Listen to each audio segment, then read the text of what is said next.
Step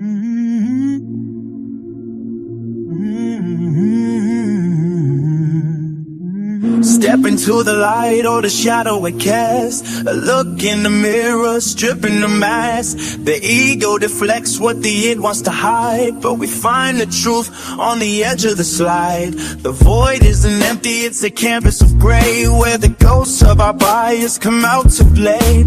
You point at the monster, you point at the screen, but it's only a shadow that's being seen. We sit in the silence where the tension is rife, dissecting the ego with a surgical knife. From the depths of the abyss to the clarity of mind, leaving the noise and the drama behind. High etiquette, held as the ultimate key. This is the Short Burst Podcast TV.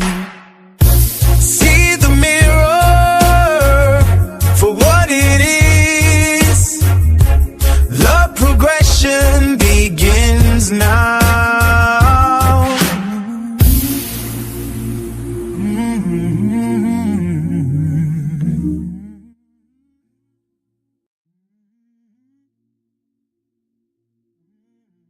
Man up, slaves, and hit those buttons, or I'll send ice.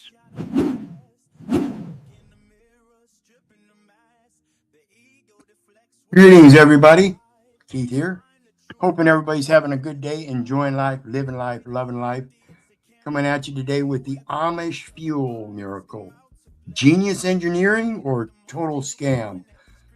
Portion of what we want to discuss on the future podcast panel programs. And so I'm going through and doing some reviews of other platform videos to help open the topics up. And this is one of them. When we start living off-grid, we can make our own fuels on the micro level. What types of fuels and what types of materials can we use to make those fuels is one of those questions. Today, we're going to look at the Amish fuel miracle. And this is an explosion here recently because of the off-grid lifestyle. And so we're going to take a look at this gentleman's video. This is Eli Yoder Secrets. The link is down in the details section. So go ahead and grab that and check him out. Go over and sub and follow him and see what he's got to say, because we're questioning this. And greetings, Dean. Good to have you here. And let's get into it. We have thousands of you left a comment on the last video telling me the same thing. You said, Eli, that tree does not grow in my state. And you were right. So I went back, I drove to Holmes County. I sat with two families I have known for years, and I asked them one question: what grows? And real quick here, folks, I want to remind you, please hit that like, share, and subscribe. And of course, there's a PayPal link down there for anybody who wants to share some love. Would really help us out. We're in need, short financed here because of a wrongful eviction, and want to get the StreamYard back up to a full panel. So always appreciated. Goes everywhere. What they showed me is older, simpler, and thrives in every climate in the United States, including yours. There is a plant that produces over 100 gallons of fuel per acre. It grows from Florida to North Dakota. It needs no refinery, no pipeline, and no permission from anyone. The Amish have been pressing it into oil for generations, feeding the leftover meal to their animals, and running their equipment on it, while the rest of us stood in line at the gas station.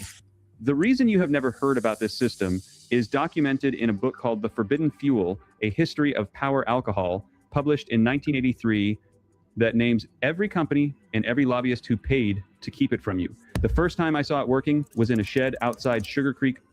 Major news. We're suing. Very reason to hit that PayPal link and help us out so we can get rid of these damn ads. Appreciate it. Ohio.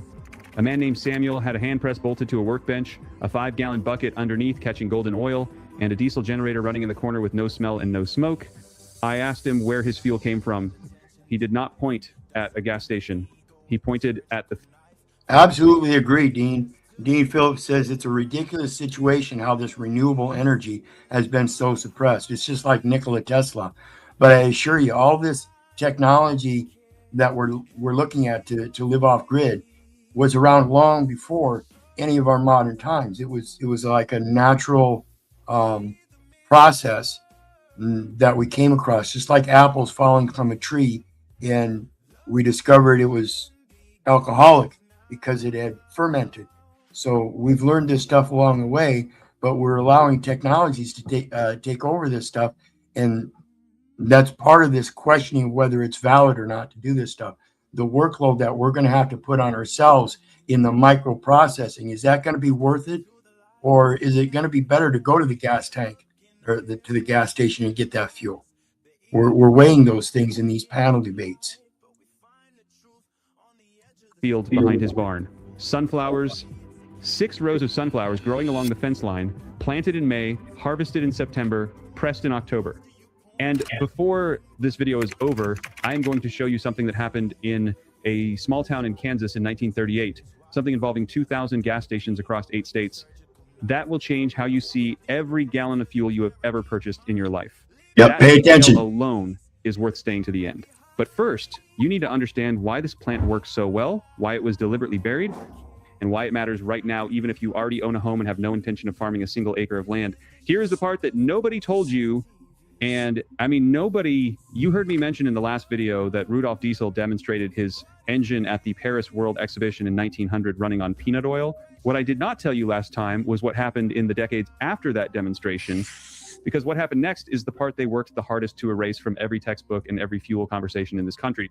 8 years after Diesel showed the world an engine running on vegetable oil, Henry Ford released the Model T.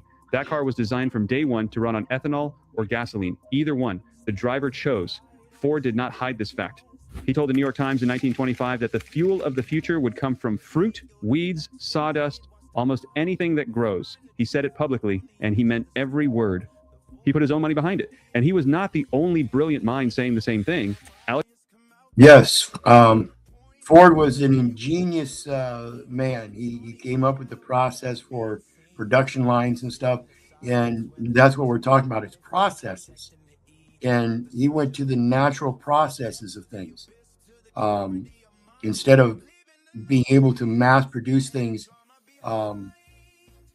without it, it would be almost you would almost be incapable. The production line is what brought us to the mechanization and manufacturing, large manufacturing scales, the macro scales. Can we do those same kind of things on the micro scales to avoid those macro capitalist disadvantages? Alexander Graham Bell, the man who invented the telephone, wrote in National Geographic magazine in 1917 that alcohol was a beautiful, clean, and efficient fuel, and that we would never need to fear running out of energy as long as we could produce a crop. 2 of the most famous inventors in American history looked at the same future and saw the same answer. A country where farmers grew their own fuel, where energy independence was not a political slogan but a garden chore, where no tanker crossed an ocean and no pipeline crossed a state line to keep your tractor running in the morning. That future was not a dream. It was already being constructed in the American Midwest. By 1937, a company called Agril had opened a production plant in Atchison, Kansas. They blended ethanol made from American grain into motor fuel, 2 grades, Agril 5 and Agril 10, backed by Henry Ford himself and the Chemical Foundation. At its peak in 1938, Agril fuel was... And Dean again says, I can imagine small communities living well by creating their own food and fuel. That's independence. That's where the power structure is. That's where you have your most power is at the local communities, the local levels, where people can exchange things without the fiat currencies. Was available at over 2,000 service stations across 8 Midwestern states. 2,000 stations, from Indiana to South Dakota to Iowa to Nebraska. The slogan was, try a tankful, you will be thankful. The plant in Atchison was producing 18 million gallons of ethanol a year. Farmers were buying it. Everyday drivers were buying it. The fuel worked. The engines ran clean. The economics made sense for the people growing the grain and the people filling their tanks, but it did not make sense for Standard Oil. Standard Oil, the empire John D. Rockefeller, built by controlling 90% of American oil refining by 1880, had spent decades making sure no alternative could compete. Their strategy was never to make a better product.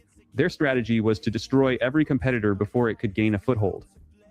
And if you're not in the market and you're doing it on the micro scale for yourself, then they can't beat you out of it. Their regulations do not apply in certain areas. It's like the unrestricted land that we reviewed yesterday. There are certain things that they cannot restrict according to the laws. This goes in consideration with the conservation easements and biological organisms. As a biological organism, a man, defined as an animal, I have certain inherent natural rights under natural law that can't be invaded. They're not supposed to be invaded. And that's, again, why it's so important to have knowledge through education of proper research and discourse. And when Agrol showed up at 2,000 pumps with a fuel that worked, Standard Oil declared war. The tactics are documented in congressional records and academic histories. The National Petroleum Association called ethanol fuel an outrage against common sense. They spread a campaign claiming that allowing ethanol at gas stations would turn every filling pump into a potential speakeasy, playing on lingering fears from prohibition. They pressured legislators.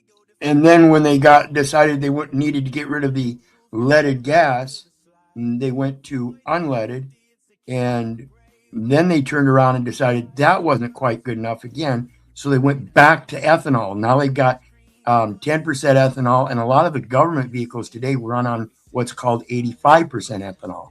Amazing, isn't it? Legislators in every Midwestern state capital and in Washington. They killed 19 federal bills and 31 state bills on alcohol fuel between 1,933 and 1,900. And notice they called it alcohol fuel. Understand what they're doing with definitions. That's one of the important topics we're going to be discussing on these platforms. Is we have, in the legality sense of things, we have to go to the definitions. We discussed this quite a bit on Malika's platforms that I've mentioned.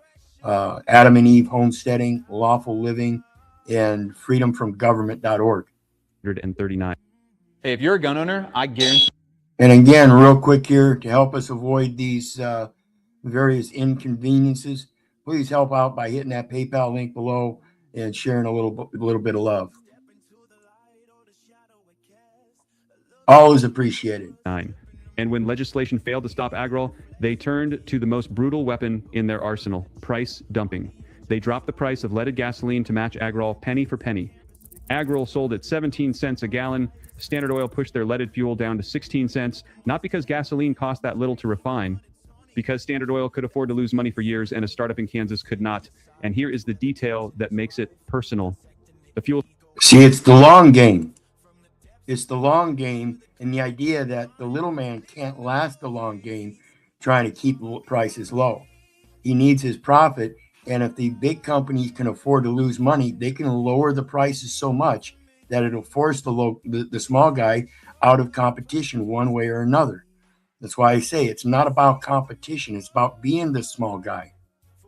It's about being the gray rock. It's about going back to the original sources, the natural sources that they resource. Standard Oil was pushing at 16 cents a gallon to undercut Agrol was leaded gasoline. They knew lead was toxic. The health risks were documented in the early 1920s. Workers at refineries producing tetraethyl lead were getting sick, losing their minds, and dying. The Surgeon General held hearings on it, but Standard Oil kept selling leaded fuel for 50 more years because adding lead was cheaper than blending ethanol as an anti-knock agent. Ethanol would have done the same job without poisoning a single person. But ethanol came from farms. Lead came from refineries they already owned. The managers at the Agrol plant went on record accusing the oil industry of and that's what I was talking about when they went to the ethanol in the 80s. Sabotage, propaganda, and deliberate economic warfare. By 1939, Agrol closed its doors, not because the fuel failed, not because drivers rejected it, because it could not survive a price war. Yeah, and that's the ridiculous one, Dean. Did you know you can make diesel out of fryer grease? Go to the local restaurant, strain everything out of it. You use the fryer grease as diesel. It's the same thing. It runs the engine just as efficiently. It's amazing. Diesel over $6 a gallon. War against the wealthiest corporation the world had ever seen, while that corporation simultaneously lobbied every oil is the same thing, amazingly enough. Legislature in the Midwest to block support for ethanol. But here is the part that should stop you cold. 3 years after they helped kill Agrol, the United States entered a rubber crisis during World War II. The military desperately needed synthetic rubber for tires, engine gaskets, raincoats, hoses, everything that kept the war machine running. And where did the government turn? They reopened the exact same ethanol plants they had helped destroy. The same chemists who designed the Agrol facility in Atchison, including a man named Leo Christensen. Yeah, that's what they're talking about here with the sunflower seed oil. Went back to work producing ethanol for aviation fuel and synthetic Buna S rubber. By 1944, 3/4 of all synthetic rubber produced in America came from Midwestern corn ethanol plants. The same fuel the petroleum industry called an outrage against common sense was literally winning the war. And when the war ended in 1945, they shut those plants down again. Every single one. The infrastructure dismantled, the knowledge shelved, the farmers sent back to buying someone else's fuel. That is not a conspiracy theory. That is a budget decision made by men who understood exactly what farm fuel could do and decided it was more profitable to make sure you never found out. Now, let me show you the plant that changes everything. And I mean everything. The sunflower. Not a garden decoration, not something your grandmother grew for looks along the driveway. An industrial fuel crop that has been hiding in plain sight on American farms for over a century. Here are the numbers, and they are from university research, not from a blog. Sunflower seeds. Yeah, and see, that's another point to bring about when we talk about these technologies. One of the things I've mentioned is that in my younger days, when computers first came out, I realized what this capitalist society does is when they come up with new technology, they put it before their government workers first. They get first dibs at using it in a market, a test market, to see if it's viable to put out for personal use. So the computers were actually a business access thing. And when they just tried to bring it to the micro level, the family, they had to go through test markets. This is what they do in everything. So yeah, the government aspect is that the military is the one that's controlling all of these regulations and everything. Again, supposedly for the preservation of society and nature because of their acts of war. They pose that they have this diligent duty to preserve nature in those acts of war, and that's the last thing that we see. I mean, think about Iran, the issues going on in the world today. Thank God they just recently came to a ceasefire for 2 weeks, despite the horrific attacks just yesterday or earlier today, I guess. Contain 40 to 42% oil by weight. The best varieties push past 45%. Compare that to soybeans at around 18 to 20%. More than double the oil content per seed. 1 acre of oilseed sunflowers in good conditions produces between 1,300 and 2,000 pounds of seed. Press those seeds and you get somewhere between 35 and 105 gallons of raw oil from a single acre, depending on growing conditions and your press efficiency. A farmer in western Wisconsin documented the So it's not going to give you enough yield to take your automobile way out of the community, but it should certainly help provide for fuel for around your general area. In perspective, if you can do an acre of sunflowers. So this is for your larger acreages. 40 acres is what they used to give the military when they came home from war. So about 40 acres, and that's what Adam and Eve Homestead has, is 40 acres. And it's just a matter of budgeting the land and what it can provide for your purposes. So if you don't need that fuel oil, you don't need to do this. Again, it's a matter of your choices and whether your production of these fuel oils by hand, manual labor on your own property, is sufficient enough and efficient enough, rather than using the fuel at the pumps.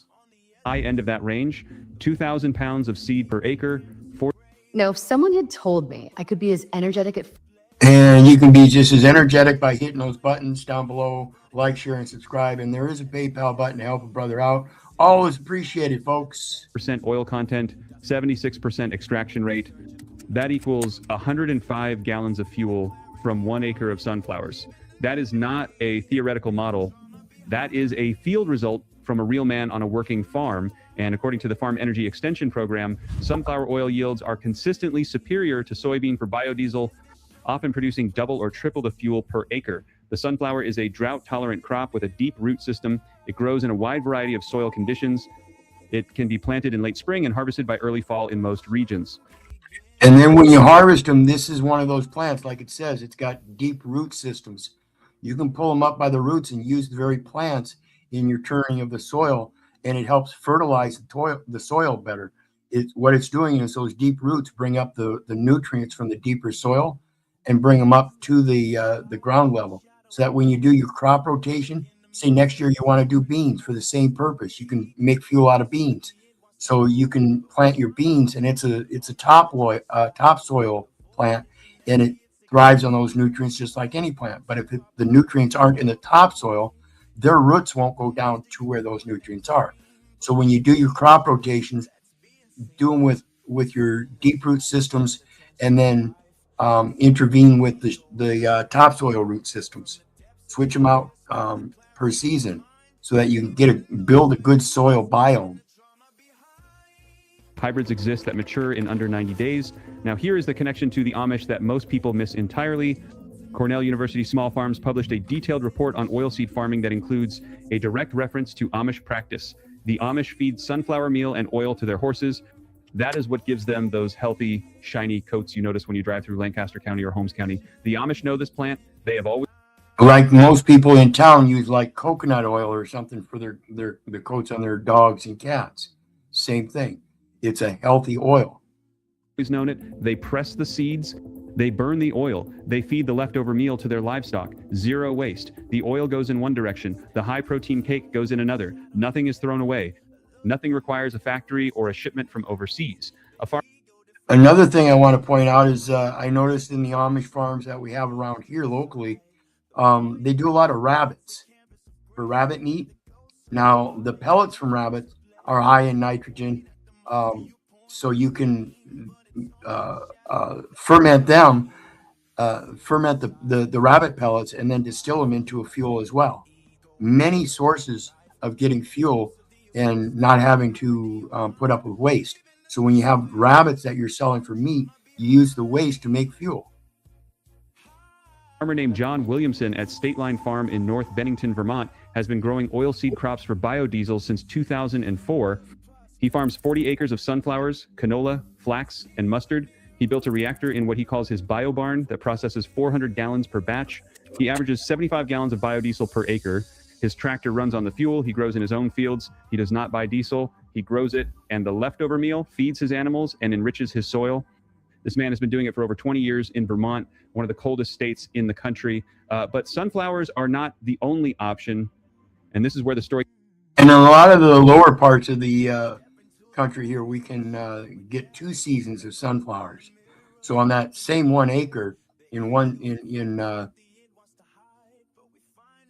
one summer, spring, summer, fall in the southern states, you can get 2 crops in 1 year. It's critical for those of you in the far north. Canola produces between 75 and 240 gallons of oil per acre, depending on conditions and variety. That is potentially 3 to 5 times what soybeans produce. It grows exceptionally well in cool climates: Minnesota, Wisconsin, Michigan, Pennsylvania, New York, Ohio. These are canola states. Penn State Extension has documented canola as a premier biodiesel crop for Pennsylvania. They have grown 70 acres of canola on university farmland and run their own diesel tractors on canola-based fuel. 1 bushel of canola seed yields just over 2 gallons of fuel. Here's the advantage that matters most if you live where winters are real. Penn State confirmed that canola-based biodiesel has a lower cloud point than biodiesel made from soybeans or animal fats. That means it stays liquid at colder temperatures. It does not gel up in your fuel lines when the thermometer drops below freezing. If you live in a state where January means single digits, canola is your crop. The university proved it in their own equipment. And then there is flaxseed. If you watched my video on wood preservation, you already know this plant. Boiled linseed oil, that is flax. Same plant, same oil, different use. It preserves your fence posts, your barn siding, your deck boards, but that exact same oil also runs in a diesel engine. It also lubricates farm machinery, bearings, and chains. 1 plant, 3 jobs: fuel, wood treatment, and mechanical lubrication. The Amish figured that out along... I can't even button my work pants anymore. I don't care if you can't. I can, and it's because I'm not eating enough. Hit that PayPal link and share some love, folks. Engine agent wrote it down. All 3 crops, sunflower, canola, and flax, grow in hardiness zones 3 through 8 or wider. That covers every state in the lower 48. Every single one. No exceptions. Now, if you already own a house and you are thinking this only applies to people building from scratch, stay with me, because this next part is specifically for you. You do not need 40 acres. You do not need 20. You do not need a barn or a tractor or a single piece of farm equipment you do not already own. Here is what the system actually looks like for a person with a house and a yard built before 1980. Start with a manual cold press, $60 to $100. It bolts to any workbench or table. You feed dried sunflower seeds in one end, clear golden oil drips out the bottom into a jar or bucket. The solid seed cake pushes out the other side, and that cake is high protein feed for chickens, goats, or garden compost. The process takes about 30 minutes per batch. The press has no motor, no electronics, and no parts that wear out in a normal lifetime. Samuel showed me one he had been using for 11 years. Same press, same bench. Never replaced a single piece. Cold pressed oil stores for 6 to 12 months in a sealed container, kept out of direct sunlight. You press in the fall after harvest, and you have fuel and lamp oil straight through to the following summer. No freezer, no preservatives, just a sealed bucket in a cool corner of your garage or basement. If you plant a 1/4 acre of oilseed sunflowers along your fence line or in a side lot, a strip of land most people use for absolutely nothing, you can press enough oil in one harvest season to run a kerosene heater through winter, fill oil lamps for emergency lighting during every power outage, lubricate every small engine and piece of machinery in your garage, and blend fuel for any diesel engine on your property. That blend is the part people refuse to believe until they see it with their own eyes. You can mix 20 to 30% raw pressed sunflower oil with standard pump diesel and run it in any diesel engine without a single modification. No conversion kit, no chemistry degree, no special filtration beyond a basic screen. You pour it in and the engine runs. Mythbusters tested this on camera. A diesel car that normally got 33 miles per gallon on petroleum diesel ran at 30 miles per gallon on filtered vegetable oil. 3 miles per gallon difference. The car ran great with no problems. That 3-mile penalty is the cost of total fuel independence for every diesel machine you own. A homesteader in Wisconsin has been mixing cold-pressed sunflower oil with diesel in his farm tractor for years. 105 gallons from 1 acre means he grows enough supplemental fuel in the corner of a single field to power his equipment through an entire planting and harvesting season. And that's for a farmer. Imagine what you need for just yourself. He's running all of his farm equipment. It's for a farmer, just one little section off the side of a field. That's not bad. One corner, one field, one season. And the sunflowers themselves are improving his soil with their deep root system while they grow. There is no crop on earth that gives you fuel, animal feed, soil improvement, and beauty all at the same time. Except this one. The complete system fuel, heating, water, and every household bill is laid out step by step in the Amish home system. The link is in the description, but stay here, because what I am about to show you next is the part they worked the hardest to erase. Now think about this at a neighborhood scale. 5 families. And that's why I question it. Does it work? You know, and so we find out not all of it is so great. So yeah, it's supplemental, not all of it. You have to mix it when it comes to the diesel. But again, like I said, there's peanut oil and other oils, soybean oil. They're just not as efficient, but they're straight diesel fuel comparative. Families on the same road, each planting a 1/4 acre of sunflowers, that is just over an acre total, press the seeds together one Saturday afternoon, split the oil 5 ways. Every family walks away with enough fuel and lamp oil to reduce their dependence on outside energy for the entire winter. The Amish do not do this alone, they do it together. That is part of the system most people. And that's what we're looking at. Again, like I said earlier, it's your local community that is the strongest. And that's how it works. Watch your Amish. They stay very communal and they have a lot of power. Never consider. For those of you with livestock, there is a third system that costs almost nothing to build.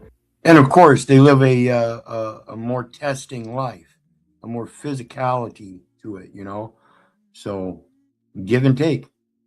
Get rid of that comfort and convenience that this government management system has created, because it's not quite as beneficial as you might think. And oftentimes it's quite detrimental, particularly if you don't know what you're doing. And nothing to operate.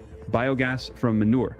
Penn State Extension documented this extensively. Pennsylvania alone produces 5.5 million tons of cow manure every year.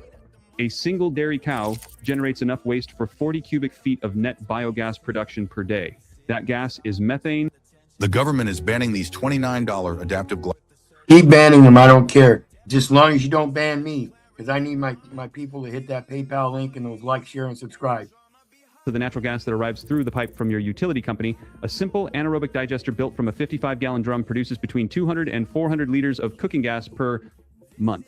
That is enough to run a kitchen stove daily without paying a gas bill, no electricity required, no moving parts. You feed manure and water in, methane comes out. Some Amish communities in Pennsylvania have already adopted small-scale biodigesters that convert organic waste into biogas for heating and cooking. Pennsylvania has Biogas digesters. It's the same thing as fermentation. Like when you're fermenting fruit for wines and stuff, you're letting it rot. That's literally what you're doing. 4 of the longest continuously operating farm-scale digesters in the entire country.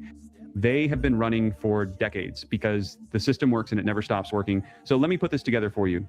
Sunflower oil for your diesel engine, your heater, your lamps, and your workshop tools. Canola oil for cold climate fuel that survives a northern winter without gelling. Flax oil for wood preservation, machinery, lubrication, and emergency backup fuel. Biogas from manure for your kitchen stove and household heating. Every one of these systems works with an existing home on existing land. Every one costs less than $100 to begin. Every one has been documented by a land-grant university. And every single one has been standard practice in Amish communities for longer than most of us have been alive. The complete system, fuel, energy, water, heat, is laid out step by step in the Amish Home System Guide. The link is in the description below. Now, I want to give you the part I promised at the very beginning. The detail that connects Atchison, Kansas to your fuel bill and to a boardroom in Houston, Texas, and that changes how you look at the entire system. After the Agrol plant was shut down in 1939 and reopened and shut down again in 1945, the federal government tracked energy subsidies for the next 6 decades. The General Accounting Office compiled the numbers between 1968 and the year 2000. The United States government gave $150 billion in tax credits and subsidies to the petroleum industry. In that exact same period, the entire farm, fuel, and ethanol industry received $11 billion. 150 billion versus 11 billion. That is not a free market deciding which fuel is cheaper. That is a $139 billion thumb on the scale, paid with your tax money, designed to make petroleum look like the only affordable option while every alternative starved. When someone tells you that pressing your own fuel is not economical, understand what that sentence actually means. The same thing Walmart does with the little guys. And they starve them out through prices. They regulate prices and have backdoor contract with various different vendors, Pepsi, Coke, all that, to manipulate the pricing. It means the math was rigged before you sat down to calculate it. Petroleum looks cheap because your own money was used to make it look cheap, and they knew what they were protecting far beyond the price at the pump. In July of 1977, a senior Exxon scientist named James Black stood before the company's management committee in their corporate headquarters and delivered a presentation that should have changed the world. He told them, using their own data, that carbon dioxide from burning fossil fuels was warming the planet. He warned that doubling atmospheric carbon dioxide would raise global temperatures by 2 to 3 degrees. He told those executives that humanity had a window of 5 to 10 years before hard decisions about changing energy strategy would become critical. A year later, he repeated the warning with updated models. Exxon's internal scientists confirmed his projections by 1982 with their own climate models that turned out to be remarkably accurate decades later. Exxon did not develop alternatives. Exxon spent the next 30 years funding organizations that publicly denied the science their own researchers had confirmed. Inside Climate News and Scientific American both documented this from hundreds of pages of internal Exxon memos. The company that knew the truth in 1977 chose to protect quarterly earnings instead. The same pattern repeated like clockwork every time energy independence got close. Standard Oil killed Agrol in the 30s. The government revived ethanol plants when they needed them for war and abandoned them the moment the emergency passed. Then, That's what you were saying earlier. Let's see here. Where was it?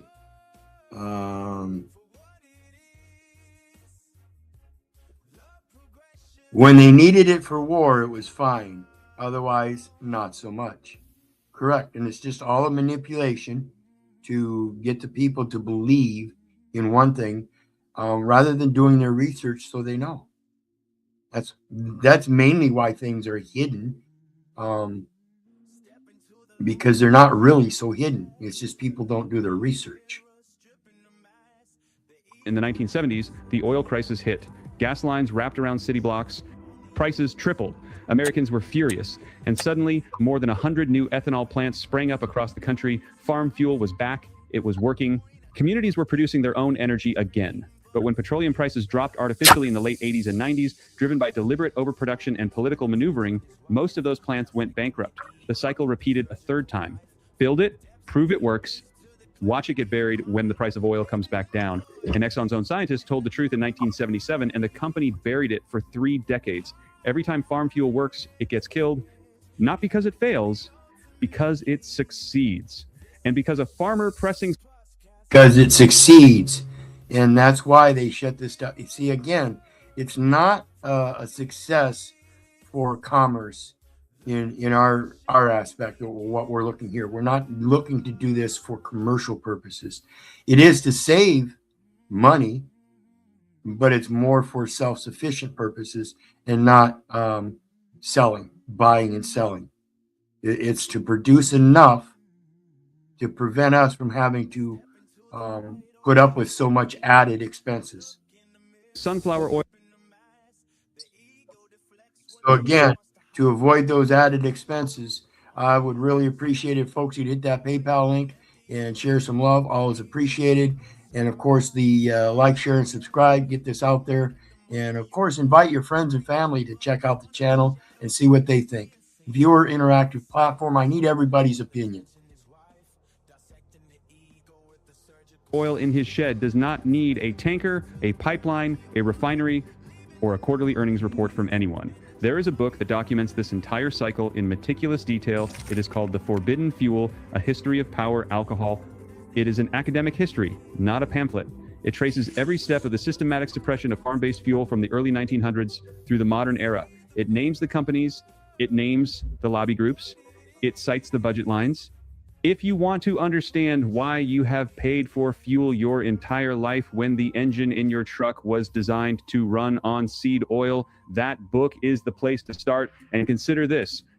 The diesel engine was not named after a fuel. It was named after a man, Rudolf Diesel. He built that engine to run on vegetable oil. That was the original design. That was the intended fuel. But like I said, that's what they're using in a lot of your restaurants for your fryer oils is vegetable oil. It's straight up what that engine was invented for. It is straight up meant for that use specifically. Over the last century, the word diesel became synonymous with a petroleum product. They took the inventor's name and attached it to the very substance he was trying to replace. So every time you pull up to a pump and see the word diesel, you are reading the name of a man whose life's work was making sure you would never need that pump in the first place. The fuel bill was never mandatory. It was designed, it was subsidized with $150 billion of your money over 6 decades. See how they flip the script and manipulate people's minds? See, when you look up that diesel guy and you find out he's the one that created the vegetable oil for those engines, and then think about today's diesel. That's not diesel according to what he created. That's petroleum. And the system that replaces it has been growing in plain sight the entire time. In Amish fields, in Vermont barns, in university research stations that published their findings and watched the world ignore them. They did not bury this because it failed. They buried it because it worked. If that stops you cold, hit the like button right now, because I need to know how many of you made it to this point. Drop your state in the comments below. Because in the next video, I am mapping out exact yield numbers by state: sunflower, canola, and flax. So yeah, go check that out and think about it, folks. We're trying to progress, and at the same time, it's my firm belief that if we're going to progress, then we need to bring back the strength of the local communities. The best way to do that is either single-handedly, like we saw with yesterday's video, the offended off-grid. It's something that we need to take upon as a responsibility individually, which is the most local power we have. And then, of course, your family structures, and then you build into your neighboring community type structures where you go beyond the family, you have multiple families. And this is the strongest, again, the strongest market is your own abilities to be self-sustaining and not dependent upon the grid markets. So think about this stuff. And remember, folks, I love you all, but I don't give a rat's ass whether you love me back. That's to say, I don't care if you hate me. I don't care if you don't respect me. That part's on you. Ego deflects what the id wants to hide, but we find the truth on the edge of the slide.